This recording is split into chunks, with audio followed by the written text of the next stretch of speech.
नमस्कार साथियों, मैं राजेंद्र मंडलोई आपका हमारे चैनल पर स्वागत करता हूं। और आज का हमारा टॉपिक है lesson number 4 wonderful world class 12th MP board. पिछले 3-4 वीडियो से हम रेगुलर आपके लिए हर चैप्टर के क्वेश्चन प्रैक्टिस कर रहे हैं, जिसमें objective type question, true and false, fill in the blanks और आपके मैचिंग वर्ड्स और क्वेश्चन आंसर भी डिस्कस कर रहे हैं। तो आपने यदि पिछले वीडियोस नहीं देखे हैं तो उन वीडियोस को आप ज़रूर देखें। मैंने उनकी प्लेलिस्ट बना दी है, क्वेश्चन प्रैक्टिस के नाम से प्लेलिस्ट आपको मिलेगी, तो वहाँ पर जाकर आप पिछले वीडियोस देख सकते हैं। ठीक है दोस्तों, अब टाइम वेस्ट ना करते हुए आज के वीडियो की शुरुआत करते हैं। पहला क्वेश्चन है, in the first stanza the poet describe the words. Stanza मतलब पैराग्राफ।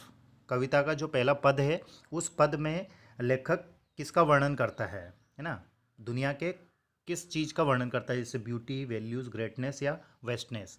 तो वो उसमें महानता, उसकी महानता के बारे में बात करता है। तो ऑप्शन नंबर सी इसका सही रहेगा। क्वेश्चन नंबर 2 है, how does the poet address the earth in the third stanza.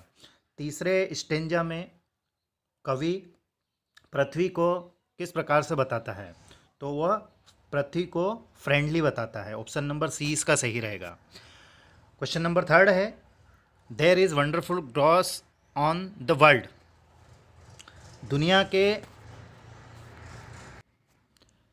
मतलब पृथ्वी के ऊपर आश्चर्यजनक वंडरफुल घास है, तो उसको क्या कहा गया है, तो उसको कहा गया है, मतलब कहाँ पर है वो घास, तो वो ब्रेस्ट पर है ना, ब्रेस्ट। ऑप्शन नंबर सी इसका सही रहेगा। देखिए, हर चैप्टर को हमने हिंदी एक्सप्लेन करके और उनके डिफ़िकल्ट वर्ड को एक्सप्लेन करके सारी चीज़ें हमने ए टू जेड हर पॉइंट को कवर किया है। आपने टेक्स्ट बुक, वर्कबुक यदि नहीं पढ़ी हैं तो उनकी मैंने प्लेलिस्ट बना दी है। हर चैप्टर को अच्छे से एक्सप्लेन करके वहाँ पर डाला हुआ है। क्वेश्चन प्रैक्टिस भी वहाँ पर की है, क्वेश्चन आंसर भी हैं। सारी चीज़ें आपको मिल जाएंगी। चैनल को आप सब्सक्राइब कीजिए, साथ ही आपके फ्रेंड्स, रिलेटिव, क्लासमेट्स के पास शेयर भी कीजिएगा। क्वेश्चन नंबर 4 है, the world winds talk to. Wonderful wind talk to, है ना। वंडरफुल विंड जो है वो बात करती है, तो वो अपने आप से बात करती है, टू इटसेल्फ। अगला है, the writer has mentioned the field. कविता में लेखक फील्ड की बात करता है, खेत की बात करता है, तो कौन सी फसल उस खेत में रहती है ना, तो वो रहता है व्हीट, मतलब गेहूं की खेती की वो बात करता है। अगला है, the poet of this poem. इस पोएम के पोएट का नाम क्या है, तो पोएट का नाम है William Brighty Rands. Option number C इसका सही रहेगा। यहाँ पर ये ब्राइटी है ना, ये मिसप्रिंट है, BRIGHTY, ब्राइटी। क्वेश्चन नंबर 7 है, the adjective form of word beauty. Beauty की एडजेक्टिव फॉर्म क्या है, तो ये आपको मुझे कमेंट्स करके बताना है कि ब्यूटी की एडजेक्टिव फॉर्म क्या है। ये आपके लिए मैं होमवर्क दे रहा हूँ, ठीक है। उसके बाद में मैं आपको इसका आंसर भी बता दूंगा। आपको अपने हिसाब से इसका आंसर बताना है क्वेश्चन नंबर 7 का। क्वेश्चन नंबर 8 है, the opposite word bottom from the poem. Bottom का अपोजिट लिखना है, इसका एंटोनिम लिखना है। तो बॉटम का अर्थ होता है किसी भी वस्तु का सबसे निचला हिस्सा, और इसका उल्टा होता है टॉप, है ना। तो ऑप्शन नंबर सी इसका सही रहेगा। क्वेश्चन नंबर 9 है, the word that rhymes with tree in the poem. Rhyme का अर्थ होता है लय, तुकबंदी। तो ट्री की राइमिंग क्या है, तो ट्री का होगा मी। ऑप्शन नंबर बी इसका सही रहेगा। क्वेश्चन नंबर 10 है, sound like a bird wings moving rapidly. किसी पक्षी के पंख रैपिडली फड़फड़ाते हों, तो उस शब्द को क्या कहेंगे। ये 4 ऑप्शन दिए गए हैं, उसमें से ऑप्शन नंबर फर्स्ट वर इसका आंसर सही रहेगा, ठीक है। इसका अर्थ होता है किसी भी चीज़ का तेज गति से मूव करना, इसका अर्थ होता है। क्वेश्चन नंबर बी है, इसमें फिल इन द ब्लैंक्स है। Fill in the blanks with suitable words choosing from those given within brackets. मतलब ब्रैकेट में ये जो वर्ड दिए गए हैं, इनको सुटेबल जो भी हो उनको फील करना है। जैसे वंडरफुल मतलब आश्चर्यजनक, विल है ना, मतलब जो बाउंडर होता है, हवा तेज गति से राउंड राउंड करके घूम जाती है, और वो कोई सी भी वस्तु उसके बीच में आती है तो उसको उड़ा कर ले जाती है। हिल्स पहाड़ियाँ, कर्ल्ड मतलब घेरे में रहना, ट्रीज मतलब पेड़ पौधे। पहला है, wonderful water is around the world. तो ये कर्ल्ड है। आप पोएम को यदि अच्छे से पढ़ेंगे तो आपको सारे क्वेश्चन के आंसर मिल जाएंगे, है ना।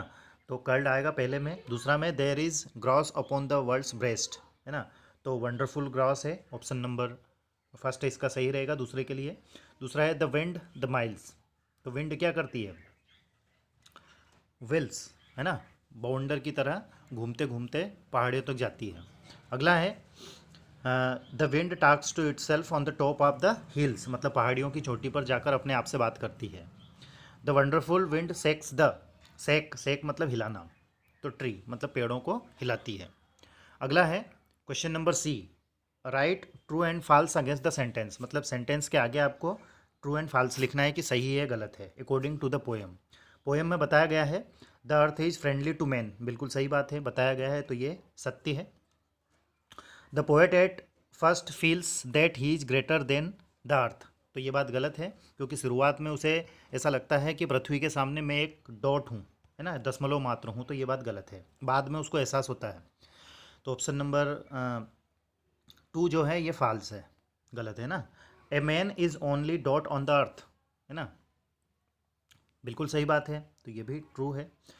A man can love and think but the earth can not, एक व्यक्ति प्रेम कर सकता है सोच सकता है परंतु पृथ्वी नहीं, सत्य बात है, तो ये ट्रू होगा। Major portion of the earth is surrounded with water, water मतलब पृथ्वी का बहुत सा हिस्सा जो है पानी से घिरा हुआ है, तो ये भी सत्य है, ये भी ट्रू है। दूसरा मैं आपको एक इस वीडियो के लास्ट में आपको मैं एक व्हाट्सएप नंबर दूंगा, उन नंबर पर आपको यदि किसी प्रकार का कोई डाउट हो या फिर आपको पीडीएफ चाहिए, है ना, या इम्पोर्टेंट क्वेश्चन वगैरह जो भी है इस प्रकार का आपको कोई ज़रूरत हो, तो उस नंबर पर आप मुझे व्हाट्सएप करके वो प्राप्त कर सकते हैं। तो वीडियो को लास्ट तक देखिएगा, वहाँ पर मैं आपको नंबर बताऊँगा, है ना। क्वेश्चन नंबर डी है match the following words with their meaning, मतलब कॉलम अ को कॉलम ब से जोड़ना है। जैसे वल, तो इसका क्या अर्थ होता है? इसका अर्थ होता है रोटेड, ऑप्शन नंबर चौथा इसका सही रहेगा। क्लिफ, क्लिफ का अर्थ होता है पत्थर की चट्टान, तो high steep rock. Tremble, tremble का अर्थ होता है कांपना ना, हिलना, तो ये ऑप्शन नंबर लास्ट वाला इसका सही रहेगा।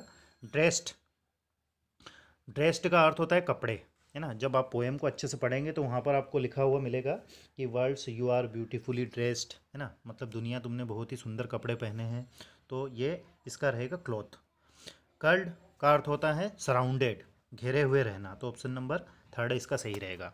ठीक है दोस्तों, अब क्वेश्चन आंसर की बात करते हैं, तो इनको हम डिस्कस करते हैं और आपको भी इनको बहुत अच्छे से कर लेना है, क्योंकि मेरा जहाँ तक मानना है कि जो भी ये क्वेश्चन हम डिस्कस कर रहे हैं इन क्वेश्चन से बाहर आपके क्वेश्चन नहीं जाने वाले हैं, ठीक है। और कुछ स्टूडेंट्स बोल रहे थे कि सर क्वेश्चन आंसर नहीं आएंगे क्या, तो क्वेश्चन आंसर तो आपको याद करना ही है, उनके भी हर चैप्टर के मैंने इंपॉर्टेंट क्वेश्चन जो प्रीवियस ईयर में पूछे गए हैं उनको भी मैंने इंपॉर्टेंट क्वेश्चंस के वीडियो मैंने डाल दिए हैं और उनकी भी प्लेलिस्ट बना दी है, तो वहाँ पर जाकर आप देख सकते हैं।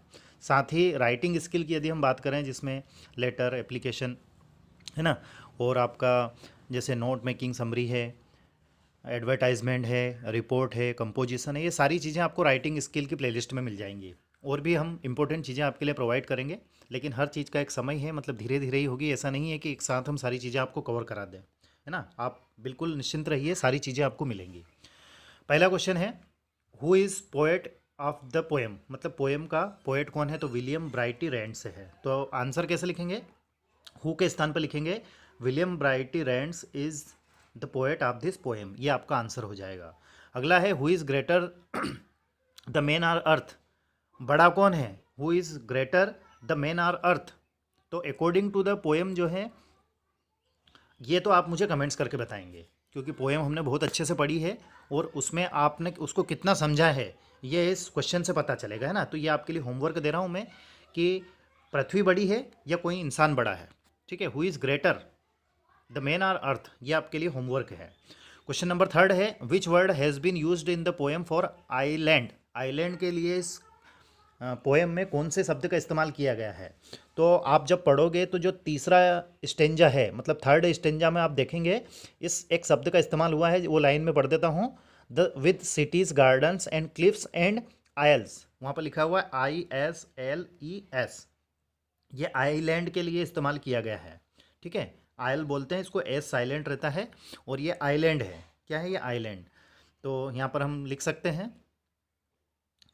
आयल्स, है ना, isles is isles has been used in the poem for island. ठीक है दोस्तों, दोनों का अर्थ होता है टापू या द्वीप।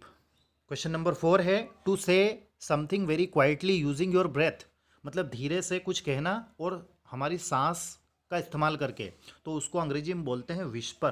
क्या बोलते हैं उसको? विस्पर, मतलब किसी के कान में धीरे से कुछ कहना, और शुद्ध हिंदी में इसको बोलते हैं फुसफुसाहट। अगला क्वेश्चन है what does the poet mean by two move round very quickly. Move round very quickly, तो उसको हम बोलते हैं विल्स। क्या बोलते हैं? WHIRL। ठीक है दोस्तों, तो ये chapter number 4 the wonderful world के इम्पोर्टेंट क्वेश्चन, जिसमें ऑब्जेक्टिव टाइप क्वेश्चन है ना, fill in the blanks, true and false, ये सारी चीज़ें हमने आज के वीडियो में कवर की है। ये वीडियो आपको कैसा लगा आप कमेंट्स करके ज़रूर बताएं, और आपको किसी प्रकार का कोई डाउट या कोई क्यूरी हो तो आप मुझे इस नंबर पर व्हाट्सएप कर सकते हैं, जैसे 9589661967, है ना, जहाँ आपको यदि PDF चाहिए तो मैं कोशिश करूँगा कि आप तक वो पहुँचा सकूँ।